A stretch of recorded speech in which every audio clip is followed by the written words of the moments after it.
by subscribing and leaving comments.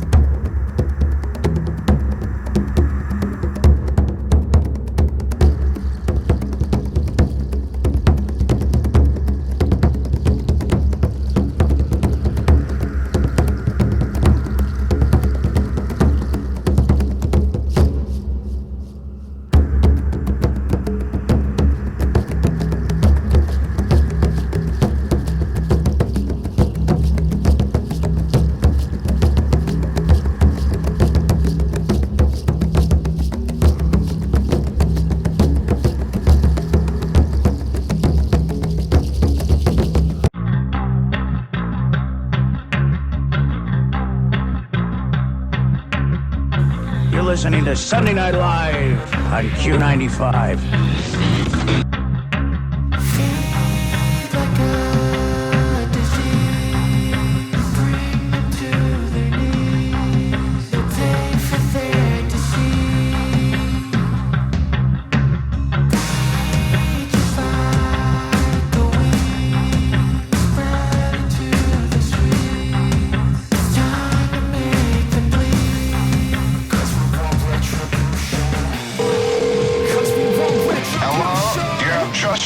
Sunday Night Live. The show is Sunday Night Live, and we're searching for Sasquatch, literally, as we have 4 guests in our studio.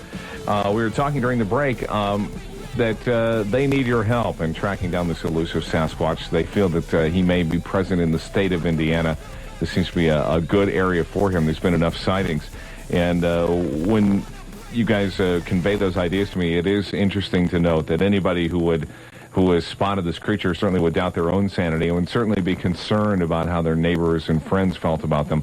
By, if you come back into the office, you might talk about that near hole-in-one you had over the weekend or that big bass that got away. But you're very unlikely to relate a story that you're out chopping some wood and came face-to-face with, the creature as depicted on Harry and Henderson. So that definitely makes you guys, it makes it tougher for you guys to investigate. But exactly. We're going to give you some addresses and some numbers that you can call. For the most part, you're willing to investigate anything that you feel is legit. Is that correct? Exactly. Certainly. So maybe we'll have some people come forth from our show that may not even be on the telephone lines, but would be glad to share things with you. 239-1095 is our telephone number. We'll get in as many phone calls as we can between now and 10 o'clock. And Terry, you're on the air. Yeah. I was curious, are you guys familiar with the movie that was made some time ago, The Legend of Boggy Creek or something along those lines? Yeah. Any validity behind that movie, or do you think that's just pretty much Hollywood, or... I would say there's about 30% truth in there, 70% hokey-pokey, simple fact to sell the movie itself. Smokey Crabtree and we corresponded together, and he told me exactly what happened down there. There definitely was a creature. But when the movie company come down there, they blew it all out of proportion. I don't know if that helps answer your question or not. Yeah. They also took the town and Smokey and... Well, they owe Smokey Crabtree a lot of money. Yeah, they promised really to pay him. Yeah. And too bad for him, he took it for a word. Like, in the old days, you shake a hand and that's your bond, but not in this day. And he got took for quite a few $1,000s, unfortunately. Is there any reportings of like a Bigfoot sighting and livestock missing, or is there some? Do they do something like that, or any reports of that, or?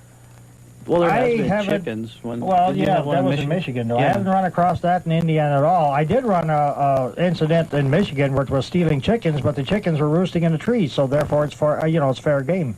But nothing that's contained in a cage or livestock itself in a barnyard, to my knowledge, has ever been harmed by the alleged creature itself. Of course, by the same token, farmers are always coming up missing livestock of one kind or another, and they attribute it, coyotes, wild dogs, whatever.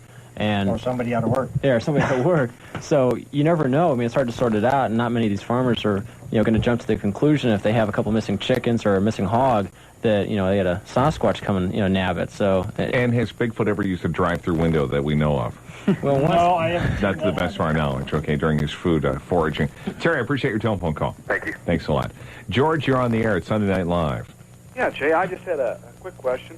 One, I was wondering, when you were talking about the size of the creature, the way you showed the footprint, has the two large toes on the outside.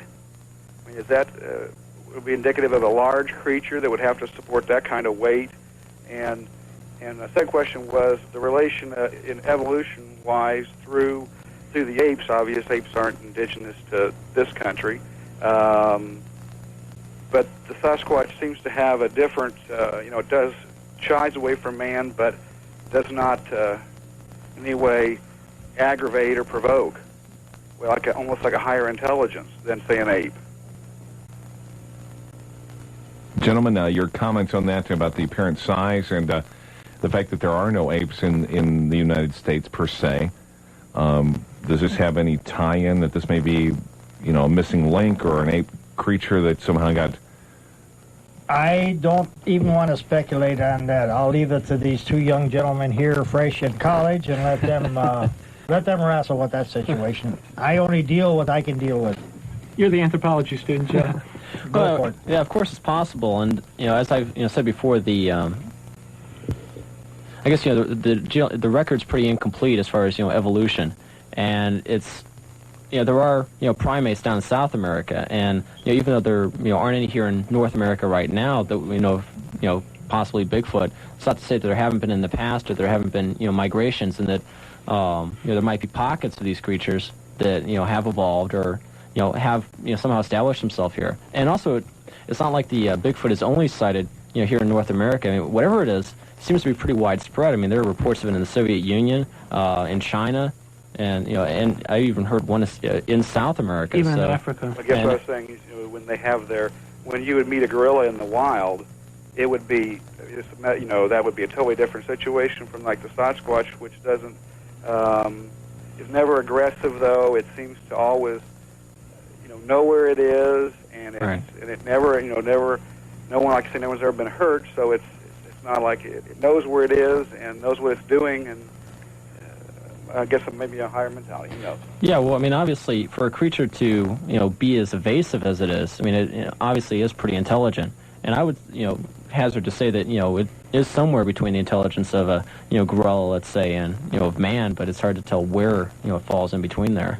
It's an animal with human intelligence and animal instincts, and that would be a tough one to find. And basically peaceful. There's nothing you really have to...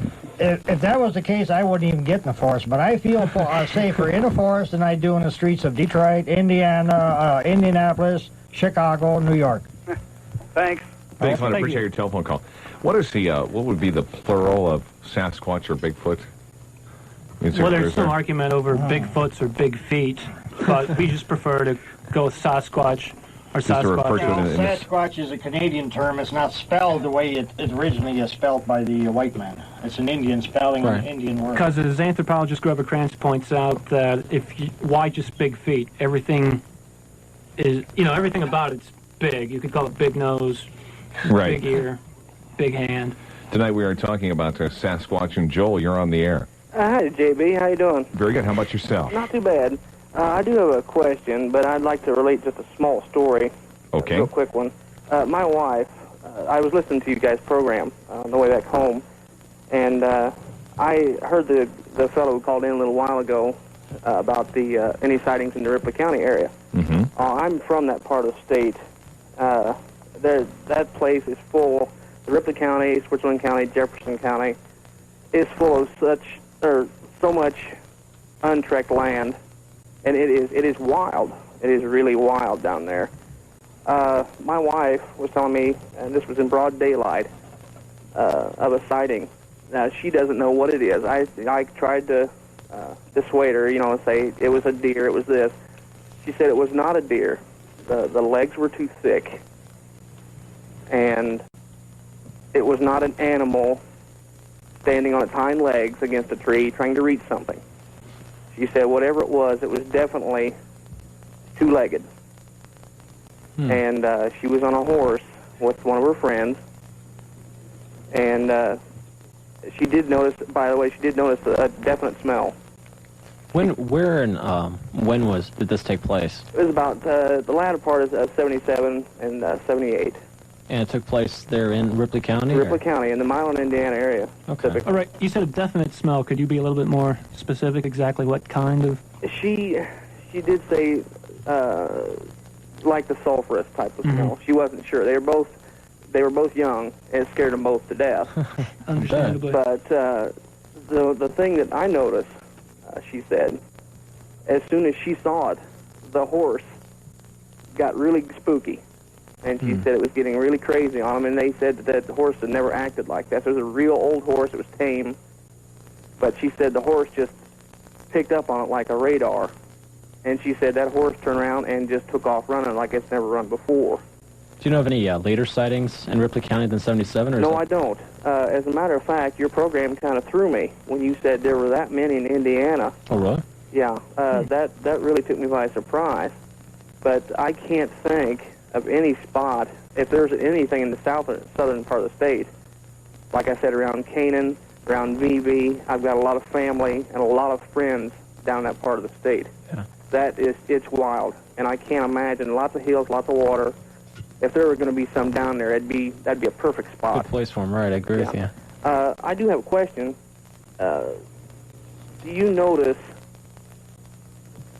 do the Sasquatch kind of prefer a hillier area, or does it matter if there's or flat land? Well, that's the kind of thing. One of the theories is that they make use of caves, and if they do, then naturally they would probably be found more in a hilly area. But actually, we've had sightings, not just in southern Indiana, but in other areas that are flat, in Ohio and other parts of Indiana. So I'm not sure, but it seems like a lot of them, though. I would say a definite majority are seen in the mountains, mountainous regions. So many out in the Pacific Northwest and southern Indiana, hilly areas like that. So yeah. That strikes a chord too, because my parents live in Versailles, Indiana, where Versailles State Park is, and I know for a fact that place is riddled with caves. Yeah. As a matter of fact, they had one there they called the Bat Cave. There were several entrances, but they were real small. Right. There were a couple of entrances that a man could walk in. But there are a lot of these too that are uncharted too. I mean, they're That's interesting when you say hilly regions, and that, like I said, that place has got some hills. Doug, you started to kind of shake your head a little bit about the cave theory. There's a lot of people in caves. They're not using the caves because there's, Michigan. Does Michigan have caves, Art? Upper Peninsula. Yeah. The UP, but there's a lot of Sasquatch sightings in the Lower Peninsula. And our majority of our land in Michigan is flat, and we have probably just as many, if not more, sightings. So really, it depends on where they are at the time, whether it's hilly ground, flat ground, swampy ground. It don't really make no difference. If you're going to have a sighting, you're going to have a sighting. That brings up another interesting point too, and that is that the Sasquatch seems to be very adaptable. So that though they're found in caves, I mean, like humans, humans are very adaptable. Found all over the planet. So this creature. But the bad part of using a cave, it's a trap. You only have one way in, one way out, and an intelligent animal such as we presume the Sasquatch to be, I don't think they would rely too much on caves. They must know that there's only one entrance. And if they're trapped in there, then that's it. I think we'd have more sightings if they were using a cave as a home base. They might use it to get in there and out of the weather, severe freezing rain or a little bit of snow or cold wind. Yeah, Who but knows? Not to use it as much. But I know there's a lot of people visiting caves, and so if they were, if they come across a family of big feet in a cave. And a cave is a very dangerous area to get into. If you don't know what you're doing, you may not come out again. Yeah, it was very interesting that not too long after this, they sealed up a lot of entrances to those caves. Yeah. The state police did. Because there are a lot of pits as you're walking in a cave, and if you're not tied off or have a buddy system, you could also have a ceiling cave-in on you also while you're in there. Yeah, that was one of the problems they had. And then you're in there to stay. Yeah. So they are extremely dangerous, and I assume that a wild animal senses danger more so than we do, because we can't really sense danger as an animal does. So I think they don't frequent caves too much for everyday shelter. One other thing, if you guys could give me that address again, I'd sure appreciate it, because anything else I hear Yeah, well, sure. did you want the society boys, or did you want one of the investigators? We can probably give all of the... Hey, we're investigators too, Art. Yeah, I was going to say, there's two distinct camps here now. I'm sure that I haven't heard the phrase "college boys" come up during It was the bound to come up sooner or later. But these guys are both Joe Webster and Jim Dooley are currently enrolled at Purdue University and so members of the Cryptozoological Society, a society that is looking for these mythical animals. They have some hot leads. It's Sasquatch may exist, and Art Kapa and Doug McCoy are guys who are out in the field. And Art, you, as you said, you've been investigating this for about 20 years. I'm sure your neighbors probably think that there's a couple of screws loose somewhere, but this is something that you'd like to do. And as you said before, you'd like to think that it's out in the brush, out in the bush, and you've had to spend a lot of time outdoors, and it's same with you, Doug, and it's just like this is, you guys are the hands-on people. Yeah. So you guys might have an important test come up, and you might not be able to just drop everything and run out to... Yeah, you can. Anybody out there can send it to them, the Purdue Cryptozoological Society or us. We share information. So. If you want the address again, it's PCS, just for abbreviation, and it's P.O. Box 237, and it's Cary Quad, and it's Cary, and then West Lafayette, Indiana. 47906. Yeah, 47906. And that's on our screen right now. And then also, Art and Doug, why don't you give the numbers where you can be reached? Okay, my address, home address is Rural Route 1, Box 22A, Bunker Hill, Indiana, 46914. And you can reach me at area code 317-689-8896 or 689-9210. Okay, and like I said, I'm kind of interested in this myself. If I run across anything back home or anything, I would like to get a hold of you guys. Oh, please do. Yeah, we appreciate it. Really appreciate it. Okay. Carry a camera with you. Okay. Thanks for your time, guys. Thanks a lot. Sure. Appreciate it. Before we go to our next phone call, hang on just a second there, Mike. When you said carry a camera, Art, I guess that obviously that's the obvious. You know, we'd all like to have photographs and things like this. Do you think now with technology and just maybe if we increase the awareness, is there a higher probability that we may get a good Sasquatch picture in the next 4 or 5 years? People still don't carry cameras. Yeah. I've told people time after time, and then I may see them the following year. Oh, yeah, Art Kapa, sure. I went deer hunting. I shot this great big buck. Did you take a camera? Well, no, I didn't carry it with me. I was going deer hunting. I said, what's the difference? You don't know when you're going to see this creature. Whether you're deer hunting, fishing, picking daisies, or who knows? You don't know. You've got to be prepared. You know, with the camcorders nowadays, I think, we're getting closer to somebody just accidentally having their camcorder with them and the Bigfoot. It's going to happen. It's going to happen. Well, what irritates me the most, though, is when you investigate this and you correspond with people across the country, you start getting these guys, they call themselves Bigfoot investigators that claim they've seen this creature 3, 4, 5 times, and they have no pictures, and they, and some of them don't even go out with a camera. What are they trying to do? Professionals. That's the same as a fireman going to a fire without a fire truck. Right. Now I was going to ask you guys, let's say you're getting a little amorous with a little woman and you're out and kind of having some good times, and if you start to smell sulfur, should you be concerned when you're out in the woods? That's a good question. I don't know what I'd do if that happened to me, but carry a camera anyway, regardless. Whether you got the little woman with you or not, just have it ready. Very good. Mike, you're on the air. We're talking about Sasquatch tonight on Sunday Night Live. Hi, guys. I'm sure enjoying your show. Thanks. And just like to say that when it comes to following 18-inch footprints through the woods, you won't find me in your way. Yeah, nothing to fear. A couple of questions for you. You talked about the sightings in Pennsylvania and Ohio. Do you notice, like during the winter months, that the sightings go up as you go south, and then you see more sightings in Pennsylvania and Ohio in the summer months? Is there any kind of migratory pattern? That's the same as in Michigan. We find when it gets close to wintertime, we're about ready to have snow, our sightings decrease dramatically. So and there's really no place in the lower peninsula for them to hide, but it's easy to get into Indiana and also Ohio. Right. Well, there are a lot of sightings of a Bigfoot creature in Florida called the skunk ape, but I don't know of any information that he migrates to the north. So my own theory is that he's just retired and living in Florida. Okay. That'd be West Palm Beach is where you might try and find him at. another question I had for you: have you been able to follow a track of any, say, someone sights one here and someone sights one there? Have you been able to establish any kind of track on one at all, ever? Yeah, that happened not in Indiana, but in southern Michigan here last year, January 4th. A track of the length of 22 3/4 inches was located by two boys. I was notified. I came into the area, and I tracked the creature, or the tracks, back 3/4 of a mile, and another area approximately, roughly about a mile north of the original track site. Tracks of the same size again were found. And I called in Doug McCoy from Indiana. I wanted him to see them because I couldn't believe what I was looking at. I couldn't either. And again, you could see toe movement because the tracks were going uphill. And the soil consists of partial clay, gravel, and just regular sand. And if somebody was on a pair of stilts, they took an awful chance because that's a long fall off of that ridge.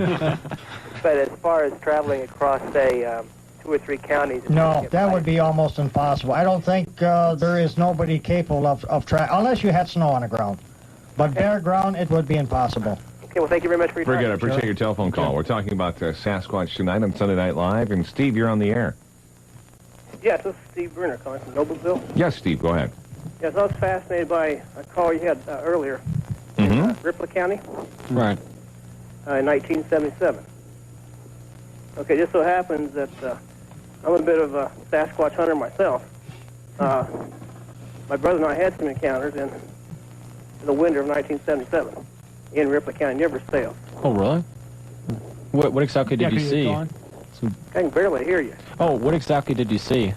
Okay, it started in summer of '76. My brother had heard some weird sounds and smelled some real pungent odors. And we called it the skunk ape back then, based on a Florida story. Right. And then I didn't think too much about it. I thought it was kind of bizarre. Okay, then in the winter of '77, my brother came running in one night. He was as quiet as a sheep. And he said, well, that sucker is back. I said, what are you talking about? He says, the skunk ape. And we went out and looked for tracks. And winter of '77, we had a lot of snow, very severe winter.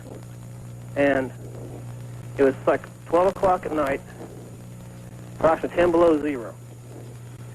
And we went out, we loaded the shotgun, the rifles, took everything we had, took a collie dog, and took the flashlight. We eventually found a set of tracks. Now, the tracks were not extremely large. They were about, say, 12 to 14 inches long. Right. And it kind of looked like a human boot print. A human's what print? Like a human boot print. Oh, were there toes on it or not? No, there was not. There had been so much severe weather and so much snow that year that the snow was real crusty and old. Oh, okay. And there was a couple places where it had broken through. Other places you could just barely see it on top of the crust. So I figured if it was a Sasquatch, it was a small one. Right. Okay, well, a collie dog, he put his nose to the track and followed it for a ways it came on back. So I assumed the track was too cold for him to follow. Okay, well, the next day, I was working at the factory at the time in the area, and the next day, I went and checked one of these tracks where he'd broken all the way through. Right. I found hair samples. What did the hair look like? What color was it? That's been 13 years ago. Oh, okay. Do you still have any of the hair? Unfortunately, no. It's kind of like Harry and the Henderson. I took a little baggie with me, Right. and I found these little Ziploc? hairs. And I was just fascinated. I took all these He little was hairs using I could Ziploc find technology. and put them in the baggie. Yeah. And I had it for a couple years.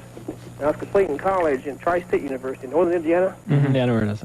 And I read an article about a Bigfoot Information Center in Flint, Michigan.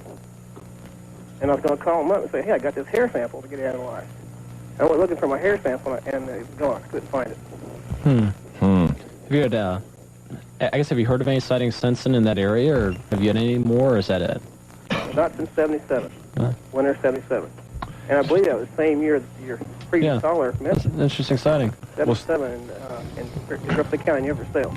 Steve, I appreciate your telephone call. Okay, Thanks a lot. All right. I guess this underlies the importance that once you get a Sasquatch hair sample, definitely hold on to it. That's who we're talking about tonight, Sasquatch, Bigfoot. He may exist in Indiana, or at least in the central Indiana Midwest area. We'll find out more when we return, and personal numbers that you can get a hold of some of our Bigfoot investigators when we return. It's Sunday Night Live on Comcast Cable Channel 36 and Q95. Q95, if you have Comcast Cablevision, that's a picture of our old pal Sasquatch. That's the guy we're talking about tonight on Sunday Night Live. We have members from the Purdue Cryptozoological Society in our panel of experts, as well as a couple of field investigators, Art Kapa and Doug McCoy. And we'll try and finish up strong here. Once again, we'll try and give you the names and numbers at the end again so that you can get a hold of these gentlemen in case you have a legit Bigfoot sighting that you'd like to share with them. This seems to be an area where there is a lot of Bigfoot activity. Kevin, you're on the air at Sunday Night Live. Yes, gentlemen, you have quite a show tonight. Thanks. I guess the reason I was calling, first of all, I'm a reporter, and I guess I'm kind of sorry you dislike them. But we try to find some evidence, I guess, when we try to report things like this. And my question was, animals have patterns. Fish go to certain spots when they spawn. Yeah. Trout does. Birds fly the same direction. And we have patterns. We sleep at certain hours of the day. We go to work. And my question is, they're animals. They're human-like. You would logically think that they have some kind of pattern. You find they might be in a certain section of Indiana near Versailles, then why not get to Versailles and find one? Like I repeated earlier, we've tried to find or determine a pattern. We've gone into areas that the creature may have frequented 4, 5, 6 years ago, possibly hoping for a return. But as long as this creature roams the way it does, we cannot find a pattern, no matter what we do. But I was just thinking, if they're human-like and they have 2 legs, they couldn't wander very far. Well, we don't. Well, yeah, Maybe it could. They can travel a long ways, an awful long ways. Mm-hmm. And I guess one caller had a comment that talked about the weather. I guess most of the human-like forms that we have are where it is warm in the tropical areas. And normally you would find them South America, Africa, that sort of thing. If they're in Indiana and it gets cold and they're human-like, you would think that they would find some place to stay where it's warm. And well, if you get into an area like Indiana, and if it does get very cold, you've got the cave system again, because the temperature in the cave is even throughout the winter or summer. yeah, but earlier in the show you were saying that they sense danger. Well, they And, would. They That don't necessarily mean prevent. They wouldn't go into a cave. Yes, but they could stay right close to the entrance of the cave. Some of your caves in Indiana go back in 5 miles, and some are more. Well, if you have any idea where they are, then you know where most of the caves are, then why not? Let's get to those caves. Well, the Try to find problem them. is we know where approximately 400 are, according to the We're book, only 2 guys, cave too. book in Indiana. And they estimate somewhere close to 400 to 700 unknown caves, and they are very difficult to find.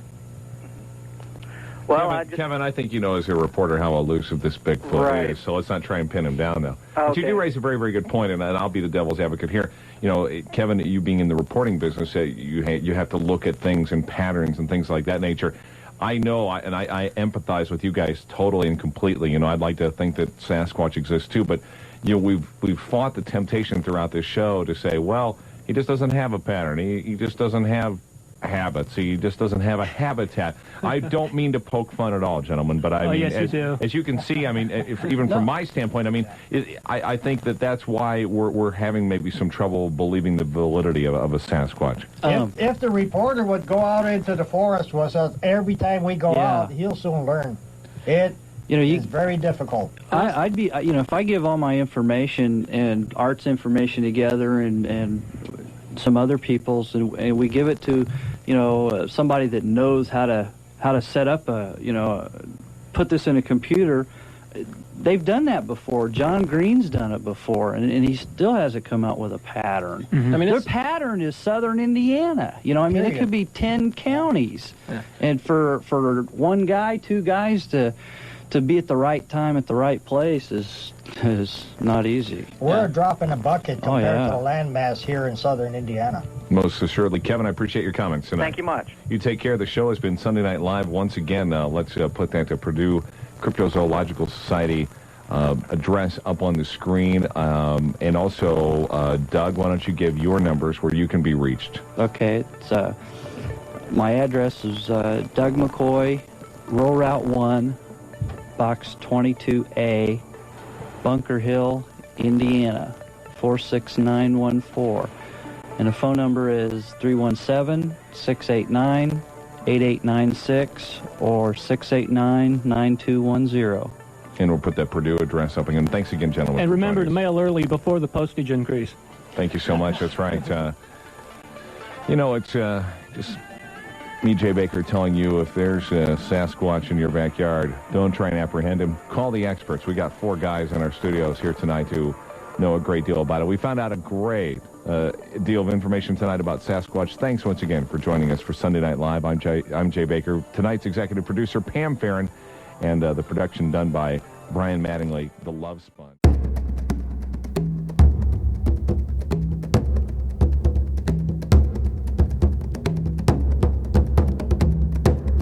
If you're enjoying all this rare and unique content, please show your support by subscribing and leaving comments.